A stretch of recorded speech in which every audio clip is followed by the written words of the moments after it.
Legal compliance in action, the Facebook Cambridge Analytica case.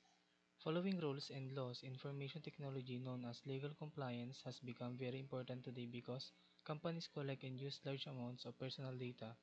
A well-known case that shows what can happen when the rules are ignored in Facebook Cambridge Analytica scandal. This case shows how the misuse of user data and failure to follow privacy laws can cause serious legal, ethical, and reputational problems. It also reminds companies how important it is to be open and honest, to protect users' privacy, and to follow data protection laws around the world. So the issue started in 2014 when a researcher created Facebook quiz and app called This Is Your Digital Life. Around 2070, I no, around 270,000 users joined the quiz willingly. However, the app all collected information from their Facebook friends without their permission. Because of this, data from about 87 million users was gathered.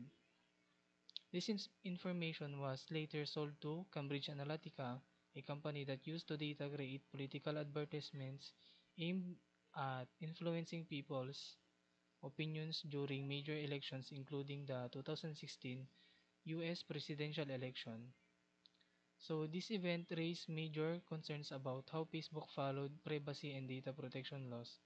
Facebook broke a 2011 agreement with the Federal Trade Commission (FTC) that required the company to get user permission before sharing data with other companies.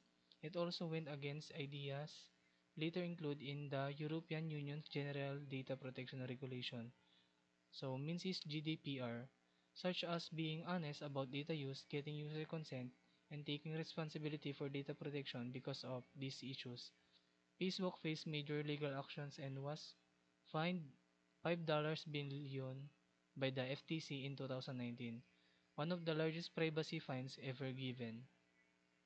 So, besides the legal problems, the case also raised important ethical questions about how companies should use personal data. Facebook poor control over data showed how ignoring compliances rules can quickly destroy public trust.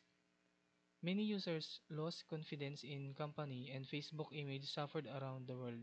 This scandal also started a global discussion about how personal data should be used for political for business purposes, and it reminded companies that they need stronger internal rules and ethical values when dealing with user information.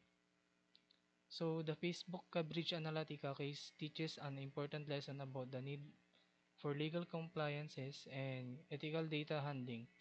Companies must have clear data protection system, check their policies regularly, and make sure that partner and third parties follow for the same rules. They must also be open about how data is used and always get user permission before sharing it. In the end, this case shows that compliance is not only a legal duty, but also a key part of being a responsible and trustworthy organization in today's digital world. So, thank you for listening.